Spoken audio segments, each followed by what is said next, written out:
കുട്ടികളുടെ ഭാവിയെക്കുറിച്ച് നമ്മൾ ചിന്തിക്കുമ്പോൾ എല്ലാ അച്ഛനമ്മമാരുടെയും മനസ്സിൽ ചില കാര്യങ്ങളുണ്ടല്ലേ. നമ്മുടെ മക്കൾ സ്വന്തം കാലിൽ നിൽക്കണം, അവർക്ക് അവരെക്കുറിച്ചൊരു നല്ല മതിപ്പ് വേണം, പിന്നെ ജീവിതത്തിൽ എന്തു പ്രശ്നം വന്നാലും അതിനെ തരണം ചെയ്യാനുള്ളൊരു കരുത്തും വേണം. അപ്പോ ഇന്നത്തെ നമ്മുടെ ഈ ഒരു ചർച്ചയിൽ ഈ കഴിവുകൾ, അതായത് സ്വാതന്ത്ര്യബോധം, ആത്മാഭിമാനം, പിന്നെ പ്രതിരോധശേഷി, ഇതൊക്കെ കുട്ടികളിൽ എങ്ങനെ വളർത്താമെന്നതിലേക്കാണ് നമ്മൾ കുറച്ചുകൂടി ആഴത്തിൽ നോക്കുന്നത്. അതെ, ഇതിനുവേണ്ടി നമ്മൾ കുറേ കാര്യങ്ങൾ നോക്കിയിട്ടുണ്ട്. രക്ഷാകർതൃ വെബ്സൈറ്റുകൾ, സൈക്കോളജിസ്റ്റുകളുടെ ലേഖനങ്ങൾ, പിന്നെ ഗവേഷണങ്ങളെ അടിസ്ഥാനമാക്കിയുള്ള ചില ഗൈഡുകൾ, അങ്ങനെ പലതും. Strong for life, intern psychology, beyond blue, managing emotions tool kit, ഇതൊക്കെ ആധികാരികമായ ഉറവിടങ്ങളാണ്. അപ്പോൾ ഇതിൽ നിന്നുള്ള കാര്യങ്ങൾ പഠിച്ച് നിങ്ങൾക്ക്, അതായത് കേൾക്കുന്നവർക്ക്, ഏറ്റവും ഉപകാരപ്രദമായ, എളുപ്പത്തിൽ ചെയ്യാൻ പറ്റുന്ന ചില തന്ത്രങ്ങൾ, അതാണ് നമ്മളിന്ന് പറയാൻ ശ്രമിക്കുന്നത്. ലക്ഷ്യം വളരെ വ്യക്തമാണ്.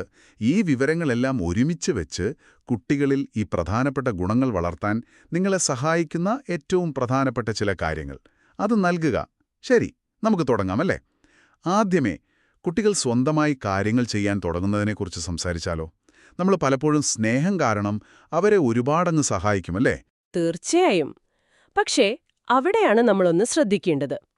കുട്ടികൾക്ക് വേണ്ടി നമ്മളെല്ലാം എളുപ്പമാക്കി കൊടുക്കുന്നത് അത് ശരിക്കും അവരുടെ വളർച്ചയെ കുറച്ചൊന്ന് പിന്നോട്ട് വലിക്കാൻ സാധ്യതയുണ്ട്.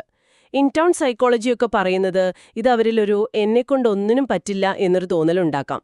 പുതിയ കാര്യങ്ങൾ പഠിക്കാനുള്ള ഒരു ഉത്സാഹം അത് കുറയാനും സാധ്യതയുണ്ട്. സ്ട്രോങ് ഫോർ ലൈഫ് പറയുന്നത് കേട്ടിട്ടില്ലേ? ചെറിയ പ്രായത്തിൽ തന്നെ വീട്ടിലെ ചെറിയ ജോലികളിൽ, ചിലപ്പോ ഈ ഭക്ഷണമുണ്ടാക്കാൻ സഹായിക്കുക, അല്ലെങ്കിൽ മുറി വൃത്തിയാക്കുക, അതിലൊക്കെ അവരെ പങ്കാളികളാക്കുന്നത് അവരുടെ ആത്മവിശ്വാസം കൂട്ടാൻ സഹായിക്കും. അതൊരു ലക്ഷ്യബോധം നൽകും അവർക്ക്. അപ്പോൾ ഈ സഹായിക്കൽ എന്ന് പറയുന്നത് ഒരു ബാലൻസ് കണ്ടെത്തേണ്ട കാര്യമാണല്ലേ? എപ്പോഴും സഹായിച്ചാലും പ്രശ്നം, തീരെ സഹായിച്ചില്ലെങ്കിലും പ്രശ്നം. അപ്പോൾ എങ്ങനെയാണ് അവരെ സ്വന്തമായി കാര്യങ്ങൾ ചെയ്യാൻ പഠിപ്പിക്കേണ്ടത്? ഒരു സ്റ്റെപ്പ് ബൈ സ്റ്റെപ്പ് രീതി വല്ലതുമുണ്ടോ? നല്ല ചോദ്യമാണ്. സ്ട്രോങ് ഫോർ ലൈഫ് ഇതിനൊരു 4 ഘട്ടങ്ങളുള്ള ഒരു രീതി പറയുന്നുണ്ട്. 1, നമ്മൾ ആദ്യം അതെങ്ങനെ ചെയ്യണമെന്നൊന്ന് കാണിച്ചു കൊടുക്കുക. 2, അടുത്ത തവണ അവരോടൊപ്പം ചേർന്ന് ചെയ്യുക. 3, അവർക്ക് തനിയെ ചെയ്യാനൊരു അവസരം കൊടുക്കുക, നമ്മളൊന്ന് മാറി നിന്ന് നോക്കുക. 4, ആവശ്യമുണ്ടെങ്കിൽ മാത്രം വളരെ കുറഞ്ഞ രീതിയിൽ ഒരു ഫീഡ്ബാക്ക് കൊടുക്കുക. ഇതിന് നല്ല ക്ഷമ വേണം കേട്ടോ. ചിലപ്പോൾ കുറച്ച് അലങ്കോലമാവും, കൂടുതൽ സമയമെടുക്കും. പക്ഷേ ആ ഒരു പ്രോസസ്സിലൂടെയാണ് അവർ പഠിക്കുന്നത്. ഈ തനിയെ ചെയ്യാൻ അവസരം കൊടുക്കുക എന്ന പോയിന്റ് അത് വളരെ പ്രധാനപ്പെട്ടതാണെന്ന് തോന്നുന്നു. തീരുമാനങ്ങൾ എടുക്കാൻ അവരെ പ്രോത്സാഹിപ്പിക്കുന്നതും ഇതിന്റെ ഭാഗമാണോ? അതോ ഫുൾ സ്വാതന്ത്ര്യം കൊടുക്കണമെന്നാണോ? അല്ല, പൂർണ്ണ സ്വാതന്ത്ര്യമല്ല. മറിച്ച് പ്രായത്തിനനുസരിച്ചുള്ള എന്നാൽ നിയന്ത്രിതമായ ചില തിരഞ്ഞെടുപ്പുകൾ അത് കൊടുക്കുക എന്നതാണ് പ്രധാനം. ഉദാഹരണത്തിന്, ഇന്ന് സ്കൂളിൽ ഏത് കളർ സോക്സ് ഇടണം, അല്ലെങ്കിൽ കടയിൽ പോകുമ്പോൾ സാധനങ്ങൾ എടുക്കാൻ സഹായിക്കണോ, അതോ ഒരു ബുക്ക് വായിച്ചിരിക്കണോ, രാവിലെ ബ്രെഡ് വേണോ ദോശ വേണോ, ഹോംവർക്ക് വൈകുന്നേരം കളിക്കുന്നതിന് മുൻപ് ചെയ്യണോ അതോ കഴിഞ്ഞിട്ട് ചെയ്യണോ, ഇങ്ങനെയുള്ള ചെറിയ ചെറിയ തിരഞ്ഞെടുപ്പുകൾ. സ്ട്രോങ് ഫോർ ലൈഫ് പറയുന്നത് ഇത് അവരുടെ ആത്മവിശ്വാസം കൂട്ടുമെന്നാണ്. സ്വന്തമായി ചിന്തിക്കാനും പ്രവർത്തിക്കാനുമുള്ളൊരു കഴിവ്. ഇൻടേൺ സൈക്കോളജി ഇതിനെ ഓട്ടോണമി എന്ന് പറയും. Beyond blue sense of agency എന്നും പറയും. ഇത് വളർത്താൻ സഹായിക്കും. നമ്മൾ കടയിൽ പൈസ കൊടുക്കാൻ ഏൽപ്പിക്കുന്നില്ലേ, അത്രയും ചെറിയ കാര്യങ്ങൾ പോലും ഈ ഒരു ബോധം വളർത്തും. ശരിയാണ്. അങ്ങനെ സ്വന്തമായി കാര്യങ്ങൾ ചെയ്യാനും തീരുമാനങ്ങൾ എടുക്കാനും പഠിക്കുമ്പോൾ സ്വാഭാവികമായിട്ടും അവർക്ക് അവരെക്കുറിച്ച് തന്നെ ഒരു മതിപ്പ് തോന്നിത്തുടങ്ങും അല്ലേ? അതാണ് നമ്മൾ അടുത്തതായി പറയാൻ പോകുന്ന ആത്മാഭിമാനം, അതായത് സെൽഫ് എസ്റ്റീം. എന്താണ് ഈ ആത്മാഭിമാനമെന്ന് ഒന്നുകൂടി ലളിതമായി പറയാമോ? ഇൻടേൺ സൈക്കോളജി പറയുന്നത് നമ്മളെ തന്നെ എങ്ങനെ കാണുന്നു, നമ്മളെക്കുറിച്ച് നമുക്കുള്ള ഒരു വിലയിരുത്തൽ, അതാണ് ശരിക്കും ആത്മാഭിമാനം. കുട്ടികളുടെ മാനസിക ആരോഗ്യത്തിന് ഇത് വളരെ വളരെ പ്രധാനപ്പെട്ട ഒന്നാണ്. നല്ല ആത്മാഭിമാനമുള്ള കുട്ടികൾ അവർ പുതിയ കാര്യങ്ങളൊന്ന് ശ്രമിച്ചു നോക്കാനും വെല്ലുവിളികളെ നേരിടാനും മറ്റുള്ളവരുമായി നല്ല ബന്ധങ്ങളുണ്ടാക്കാനും ഒക്കെ കൂടുതൽ സാധ്യതയുണ്ട്.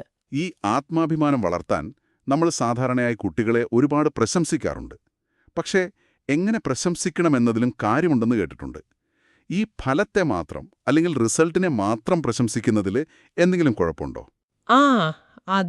അത് വളരെ പ്രധാനപ്പെട്ട ഒരു പോയിന്റാണ്. ഇൻടൗൺ സൈക്കോളജിയും സ്ട്രോങ് ഫോർ ലൈഫും ഒരുപോലെ പറയുന്നൊരു കാര്യമുണ്ട്.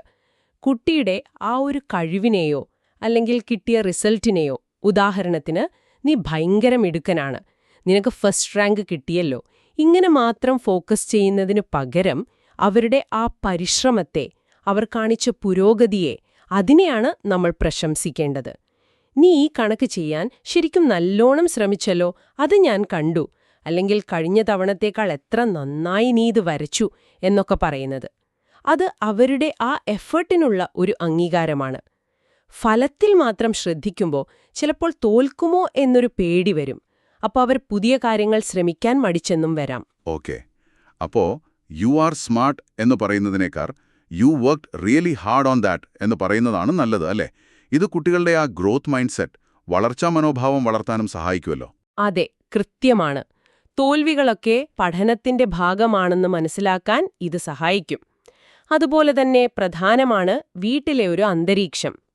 ഇൻടൗൺ സൈക്കോളജി ഊന്നിപ്പറയുന്നത് കുട്ടികൾക്ക് എന്ത് തെറ്റുപറ്റിയാലും അവരെ സ്നേഹിക്കുകയും സപ്പോർട്ട് ചെയ്യുന്ന ഒരു അന്തരീക്ഷം, തെറ്റുകളൊക്കെ പഠിക്കാനുള്ള അവസരങ്ങളായി കാണുന്നൊരിടം, തുറന്നു സംസാരിക്കാൻ സ്വാതന്ത്ര്യമുള്ളൊരു വീട്, ഇതവരുടെ ആത്മാഭിമാനത്തിന് വളരെ വളരെ പ്രധാനമാണ്. അങ്ങനെയുള്ള ഒരു അന്തരീക്ഷത്തിൽ ഒരു തെറ്റുപറ്റിയാൽ പോലും പേടിക്കാതെ അച്ഛനമ്മമാരുടെ അടുത്ത് വരാൻ അവർക്ക് തോന്നും. ശരിയാണ്. പക്ഷേ കുട്ടികളെ ചിലപ്പോൾ സ്വയം ഒരുപാട് വിമർശിക്കുന്നത് കാണാറുണ്ട്. എന്നെക്കൊണ്ടൊന്നിനും കൊള്ളില്ല എന്നൊക്കെ പറയുന്ന കേൾക്കാം. അങ്ങനെയുള്ള ഒരു നെഗറ്റീവ് സെൽഫ് ടോക്ക്, അതിനെ എങ്ങനെ നേരിടാൻ സഹായിക്കാൻ പറ്റും? അവിടെയും മാതാപിതാക്കൾക്ക് വലിയൊരു പങ്കുണ്ട്. ഒന്നാമതായി, അത്തരം സംസാരങ്ങളെ ഒന്ന് തിരിച്ചറിയാൻ അവരെ സഹായിക്കുക. എന്നിട്ട് അതിനെ കുറച്ചുകൂടി യാഥാർത്ഥ്യബോധത്തോടെയുള്ളതും പോസിറ്റീവുമായ ചിന്തകളാക്കി മാറ്റാൻ അവരെ പ്രോത്സാഹിപ്പിക്കുക. ഉദാഹരണത്തിന്, എനിക്ക് കണക്ക് ഭയങ്കര പാടാണ് എന്ന് പറയുന്ന ഒരു കുട്ടിക്ക്, ഓക്കെ, കണക്ക് കുറച്ച് ബുദ്ധിമുട്ടാണ്, പക്ഷെ ഞാൻ കൂടുതൽ ശ്രദ്ധിച്ചാൽ അല്ലെങ്കിൽ പ്രാക്ടീസ് ചെയ്താൽ എനിക്ക് മനസ്സിലാക്കാൻ പറ്റും എന്ന് ചിന്തിക്കാൻ പഠിപ്പിക്കാം. രണ്ടാമതായി, നമ്മൾ മാതാപിതാക്കൾ നമ്മളെക്കുറിച്ച് എങ്ങനെ സംസാരിക്കുന്നു എന്നത് കുട്ടികൾ ഭയങ്കരമായി ശ്രദ്ധിക്കും. നമ്മൾക്ക് സ്വയം തെറ്റുകൾ പറ്റിയാൽ നമ്മൾ എങ്ങനെയാണ് പ്രതികരിക്കുന്നത്? നമ്മൾ സ്വയം അനുകമ്പ, അതായത് സെൽഫ് കമ്പാഷൻ കാണിക്കുന്നുണ്ടോ? ഇതൊക്കെ അവർക്കൊരു മാതൃകയാവും. ഈ സ്വയം അനുകമ്പ എന്നൊരാശയം, അതൊന്ന് കുറച്ചുകൂടി വിശദീകരിക്കാമോ? അതെങ്ങനെയാണ് ഈ ആത്മാഭിമാനവുമായി ബന്ധപ്പെട്ടിരിക്കുന്നത്? നമ്മൾക്ക് തെറ്റുകൾ പറ്റില്ലേ? അപ്പോൾ നമ്മൾ സ്വയം ഒരു ദയയോടെ പെരുമാറുക, നമ്മുടെ കുറവുകളെ അംഗീകരിക്കുക, വിഷമഘട്ടങ്ങളിൽ നമ്മൾ നമ്മളെ തന്നെ ഒന്ന് സപ്പോർട്ട് ചെയ്യുക. ഇതാണ് വളരെ ലളിതമായി പറഞ്ഞാൽ സ്വയം അനുകമ്പ. മാതാപിതാക്കൾ ഇത് സ്വയം പരിശീലിക്കണം, എന്നിട്ട് കുട്ടികൾക്ക് മാതൃകയാവുകയും വേണം. ചില ദിവസങ്ങളിൽ സങ്കടമോ നിരാശയോ ഒക്കെ തോന്നുന്നത് നോർമലാണെന്ന് കുട്ടികളോട് സംസാരിക്കുന്നതിൽ ഒരു തെറ്റുമില്ല. ഇത് ആത്മാഭിമാനം വളർത്താൻ സഹായിക്കും. കാരണം അവർക്ക് മനസ്സിലാവും തെറ്റുകൾ പറ്റുന്നത് സ്വാഭാവികമാണ്, അത് ലോകാവസാനമൊന്നുമല്ല എന്ന്. സ്ട്രോങ് ഫോർ ലൈഫ് പറയുന്ന ഒരു സുരക്ഷിതമായ തെറ്റുകൾ, സേഫ് മിസ്റ്റേക്സ് ഇല്ലേ, അത് വരുത്താൻ അവരെ അനുവദിക്കുന്നതും ഇതിന്റെ ഭാഗമാണ്. ഷർട്ട് തിരിച്ചിടുക അല്ലെങ്കിൽ പഠിക്കാത്തതുകൊണ്ട് മാർക്ക് കുറയുക, ഇത്തരം കാര്യങ്ങളിൽ നിന്ന് പഠിക്കാനാണ് നമ്മൾ അവരെ പ്രോത്സാഹിപ്പിക്കേണ്ടത്, അല്ലാതെ കുറ്റപ്പെടുത്താനല്ല. തീർച്ചയായും അവരുടെ സുരക്ഷ ഉറപ്പാക്കണം കേട്ടോ, അതെപ്പോഴും പ്രധാനം. ഓക്കെ, അപ്പോ സ്വാതന്ത്ര്യബോധം ആത്മവിശ്വാസം തരുന്നു, അത് ആത്മാഭിമാനം വളർത്തുന്നു. ഇനി ഈ രണ്ടും ചേർന്നാൽ പ്രതിസന്ധികളെ തരണം ചെയ്യാനുള്ള ഒരു കഴിവ്, അതായത് പ്രതിരോധശേഷി, റെസീലിയൻസ്, അതുണ്ടാകുമെന്ന് പറയാമല്ലേ? എന്താണ് ഈ പ്രതിരോധശേഷി എന്ന് പറഞ്ഞാൽ? ബിയോണ്ട് ബ്ലൂ ഇതിന് നിർവചിക്കുന്നത് ഒരു പ്രതികൂല സാഹചര്യം, അതായത് ഒരു ബുദ്ധിമുട്ടുള്ള സമയം, അതിന്റെ ഇടയിലോ അല്ലെങ്കിൽ അതിനുശേഷമോ കാര്യങ്ങളെ നന്നായി നേരിടാനും മുന്നോട്ടു പോകാനുമുള്ള ഒരു കഴിവ് എന്നാണ്. ഇതിനർത്ഥം അവർക്ക് സങ്കടമോ ദേഷ്യമോ ഒന്നും വരില്ലെന്നല്ല കേട്ടോ, മറിച്ച് അത്തരം വികാരങ്ങളെ ആരോഗ്യകരമായി കൈകാര്യം ചെയ്യാനും ആ സാഹചര്യവുമായി പൊരുത്തപ്പെടാനുമുള്ള ഒരു കഴിവാണ് പ്രധാനം. ഇതൊരു ഒറ്റയടിക്ക് കിട്ടുന്ന ഒരു കഴിവല്ല, അതൊരു പ്രോസസ്സാണ്. ഓരോരുത്തരിലും ഇതിന്റെ അളവ് വ്യത്യാസപ്പെട്ടിരിക്കും. ഇത് നമുക്ക് പഠിച്ചെടുക്കാൻ പറ്റും. പ്രതികൂല സാഹചര്യം അല്ലെങ്കിൽ അഡ്വേഴ്സിറ്റി എന്ന് പറയുമ്പോൾ എന്താണ് ഉദ്ദേശിക്കുന്നത്? എല്ലാ ബുദ്ധിമുട്ടുകളും ഒരുപോലെയാണോ? അല്ല, ബിയോണ്ട് ബ്ലൂ പറയുന്നത് കഷ്ടപ്പാടുകൾ, ബുദ്ധിമുട്ടുള്ള അവസ്ഥകൾ എന്നൊക്കെയാണ് ഇതുകൊണ്ട് അർത്ഥമാക്കുന്നത്. ഇത് ഓരോ കുട്ടിക്കും ഓരോന്നായിരിക്കും. ഒരു കുട്ടിക്ക് ചിലപ്പോൾ പരീക്ഷ പേടിയായിരിക്കാം, മറ്റൊരാൾക്ക് കൂട്ടുകാരുമായുള്ള പ്രശ്നമായിരിക്കാം, വേറൊരാൾക്ക് ഒരു പുതിയ സ്കൂളിലേക്ക് മാറുന്നതായിരിക്കാം ആ ബുദ്ധിമുട്ട്. ഒരു കുട്ടി ഒരു സാഹചര്യത്തോട് എങ്ങനെ പ്രതികരിക്കുന്നു എന്നതിനെ ഒരുപാട് ഘടകങ്ങൾ സ്വാധീനിക്കും. അവരുടെ വ്യക്തിപരമായ കഴിവുകൾ, കുടുംബത്തിൽ നിന്നുള്ള പിന്തുണ, കൂട്ടുകാർ, സ്കൂളിലെ അന്തരീക്ഷം, സമൂഹത്തിന്റെ സ്വാധീനം ഇതൊക്കെ അതിൽ വരും. ഒരു കാര്യം ഓർക്കണം, ഈ പ്രതികൂല സാഹചര്യം എന്നു പറയുന്നത് എപ്പോഴും ഒരു മാനസികാഘാതം, അതായത് ട്രോമ ആകണമെന്നില്ല. അപ്പോൾ സ്വാഭാവികമായും ഒരു ചോദ്യം വരും. പ്രതിരോധശേഷി വളരാൻ കുട്ടികൾക്ക് ബുദ്ധിമുട്ടുകൾ അനുഭവിക്കേണ്ടത് ആവശ്യമാണോ? അതോ ബുദ്ധിമുട്ടുകൾ വരാതെ നോക്കുകയാണോ വേണ്ടത്? നല്ല പോയിന്റാണ്. ബിയോണ്ട് ബ്ലൂ പറയുന്നത് നിയന്ത്രിക്കാൻ പറ്റുന്ന ചെറിയ തോതിലുള്ള സ്ട്രെസ്, മാനേജബിൾ സ്ട്രെസ്, അത് ചിലപ്പോൾ ഒരു പ്രചോദനമായേക്കാം, പ്രത്യേകിച്ചും അവർക്ക് നല്ല സപ്പോർട്ട് കിട്ടുന്നുണ്ടെങ്കിൽ. പക്ഷെ പ്രതിരോധശേഷി വളർത്താൻ വേണ്ടി മനഃപൂർവ്വം കുട്ടികളെ ബുദ്ധിമുട്ടിക്കേണ്ട ഒരു ആവശ്യമില്ല. ഏറ്റവും നല്ലതെന്താണ്? പ്രതികൂല സാഹചര്യങ്ങൾ ഉണ്ടാകുന്നത് തടയുന്നത് തന്നെയാണ്. പക്ഷേ ജീവിതത്തിൽ എല്ലാ ബുദ്ധിമുട്ടുകളും നമുക്ക് തടയാൻ പറ്റുമോ? ഇല്ലല്ലോ. അതുകൊണ്ട് തടയാൻ പറ്റുന്നവയൊക്കെ തടയുന്നതോടൊപ്പം ഉണ്ടാവുന്ന ബുദ്ധിമുട്ടുകളെ നേരിടാനുള്ള ഒരു കഴിവ് കുട്ടികളിൽ വളർത്തിയെടുക്കുകയും വേണം. അതാണ് പ്രധാനം. ശരി. അപ്പോൾ ഈ പ്രതിരോധശേഷി വളർത്താൻ നമുക്ക് എന്തൊക്കെ ചെയ്യാൻ പറ്റും? നമ്മുടെ ദൈനംദിന ജീവിതത്തിൽ ശ്രദ്ധിക്കാൻ പറ്റുന്ന കാര്യങ്ങൾ വല്ലതുണ്ടോ? തീർച്ചയായും. ബിയോണ്ട് ബ്ലൂയുടെ ഒരു ഫ്രെയിംവർക്ക് ഉണ്ട്. അതനുസരിച്ച് ഒരു 5 പ്രധാന കാര്യങ്ങളുണ്ട്. 1. പ്രതിരോധശേഷിയെക്കുറിച്ച് അവരെ പഠിപ്പിക്കുക. 2. നല്ല ബന്ധങ്ങൾ വളർത്തുക. 3. സ്വയം കാര്യങ്ങൾ ചെയ്യാനുള്ള കഴിവും ഉത്തരവാദിത്തബോധവും പ്രോത്സാഹിപ്പിക്കുക. 4. വികാരങ്ങളെ തിരിച്ചറിയാനും കൈകാര്യം ചെയ്യാനും പഠിപ്പിക്കുക. 5. വെല്ലുവിളികൾ ഏറ്റെടുക്കാൻ അവസരങ്ങൾ കൊടുക്കുക. ഇതിൽ ഈ വികാരങ്ങളെ കൈകാര്യം ചെയ്യാൻ പഠിപ്പിക്കുന്നത് അത് വളരെ പ്രധാനമാണ്. വികാരങ്ങളെ കൈകാര്യം ചെയ്യാൻ എങ്ങനെയാണ് കുട്ടികളെ സഹായിക്കേണ്ടത്? ദേഷ്യമോ സങ്കടമോ ഒക്കെ വരുമ്പോൾ? മാനേജിംഗ് ഇമോഷൻസ് ടൂൾ കിറ്റ് പോലുള്ള ഉറവിടങ്ങളിൽ ചില നല്ല പ്രായോഗിക വഴികൾ പറയുന്നുണ്ട്. ഒന്നാമതായി, അവരുടെ വികാരങ്ങൾക്ക് ഒരു പേര് നൽകാൻ സഹായിക്കുക. നിനക്കിപ്പോൾ ദേഷ്യമാണോ തോന്നുന്നത്, അതോ സങ്കടമാണോ, നിരാശയാണോ എന്നൊക്കെ ചോദിക്കാം. അവരുടെ വികാരങ്ങളെ അംഗീകരിക്കുക. നിനക്ക് സങ്കടമുണ്ടെന്ന് എനിക്ക് മനസ്സിലാവുന്നുണ്ട് എന്ന് പറയുന്നത് തന്നെ അവർക്ക് വലിയൊരു ആശ്വാസമാണ്. ദേഷ്യം വരുമ്പോൾ അത് ശരീരത്തിൽ എവിടെയാണ് ഫീൽ ചെയ്യുന്നത് എന്ന് ശ്രദ്ധിക്കാൻ പറയാം. വോൾക്കാനോ ഇൻ ടമ്മി എന്നൊരു ഐഡിയ ഒക്കെയുണ്ട്. ദേഷ്യത്തിന്റെ ഒരു അളവ് തിരിച്ചറിയാൻ ആംഗർ തെർമോമീറ്റർ പോലുള്ള ചില ടൂളുകൾ ഉപയോഗിക്കാം. പിന്നെ ദേഷ്യം വരുമ്പോൾ ശ്വാസം നിയന്ത്രിക്കുന്നത് പോലുള്ള ശാന്തമാകാനുള്ള ചില വഴികൾ, കാമിംഗ് സീക്വൻസ്, ലേസിയേറ്റ് ബ്രീതിംഗ് ഒക്കെ, അതൊക്കെ പഠിപ്പിക്കാം. ഈ ശ്വാസമെടുക്കുന്ന വ്യായാമങ്ങൾ അതെങ്ങനെയാണ് സഹായിക്കുന്നത്? ഒന്ന് വിശദീകരിക്കാമോ? നമുക്ക് ദേഷ്യമോ അല്ലെങ്കിൽ ടെൻഷനോ ഒക്കെ വരുമ്പോൾ നമ്മുടെ ഹാർട്ട് ബീറ്റ് കൂടും, ശ്വാസം വേഗത്തിലാകും, അല്ലേ? അപ്പം മനഃപൂർവ്വം നമ്മൾ ശ്വാസം സാവധാനത്തിലാക്കുമ്പോൾ അത് നമ്മുടെ ശരീരത്തിനും മനസ്സിനും ഒരു സിഗ്നൽ കൊടുക്കും. ഓക്കെ, ശാന്തമാകാം എന്നൊരു സിഗ്നൽ. ഈ ലേസിയേറ്റ് ബ്രീതിങ്, അതായത് ഒരു 8 എന്ന അക്കം പോലെ വിരലോടിക്കുന്നതിനൊപ്പം ശ്വാസം എടുക്കുകയും പുറത്തുവിടുകയും ചെയ്യുക. അല്ലെങ്കിൽ 6 സൈഡ്സ് ഓഫ് ബ്രീതിങ്, ഒരു ഷഡ്ഭുജം മനസ്സിൽ കണ്ട് അതിന്റെ ഓരോ വശത്തും ശ്വാസം എടുക്കുക, പിടിച്ചു നിർത്തുക, പുറത്തുവിടുക. ഇതൊക്കെ കുട്ടികൾക്ക് എളുപ്പത്തിൽ ചെയ്യാൻ പറ്റുന്ന സിമ്പിൾ വ്യായാമങ്ങളാണ്.